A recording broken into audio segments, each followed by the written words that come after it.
பாமக நிறுவனர் ராமதாசுக்கும் அக்கட்சியின் தலைவர் அன்புமணி ராமதாசுக்கும் ஏற்கனவே மோதல் போக்கு நிலவி வந்த நிலையில் இன்று நடைபெற்ற பாமக மாவட்ட செயலாளர்கள் கூட்டத்தில் அன்புமணி ராமதாஸ் பங்கேற்காதது விமர்சன வலையில் சிக்கியுள்ளது. Meenakshi Faculty of Occupational Therapy. Admission open for BOT and MOT. Apply now. பாமகவின் சித்திரை முழுநிலவு மாநாடு கடந்த 11ஆம் தேதி மாமல்லபுரத்தில் பிரம்மாண்டமாக நடைபெற்றது. அந்த மாநாட்டில் மருத்துவர் ராமதாஸ் பேசியதற்கு கட்சிக்குள்ளேயே பயங்கர எதிர்ப்பு எழுந்ததாக கூறப்படுகிறது. இந்நிலையில் இன்று விழுப்புரம் தைலாபுரம் இல்லத்தில் காலை 10 மணிக்கு மாவட்ட செயலாளர்கள் கூட்டம் நடைபெறும் என பாமக நிறுவனர் ராமதாஸ் அறிவித்தார்.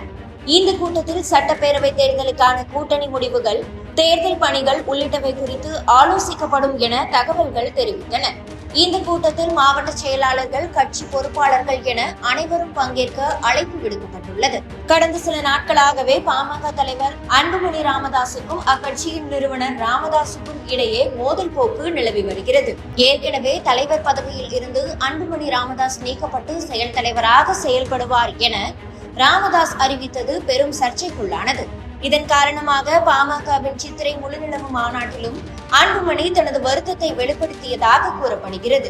இந்நிலையில் இன்று நடைபெற்ற மாவட்ட செயலாளர்கள் கூட்டத்தில் அன்புமணி கலந்து கொள்ளவில்லை என தகவல் வெளியாகியுள்ளது. சட்டமன்ற தேர்தல் நெருங்கும் நிலையில் கூட்டணி கணக்குகள் இன்னும் முடிவாகாத நிலையிலும் அப்பா மகன் இடையே பாமகவில் இத்தகைய மோதல் நிலவி வருவது அக்கட்சியினருக்கு பெரும் பின்னடைவாக பார்க்கப்படுகிறது.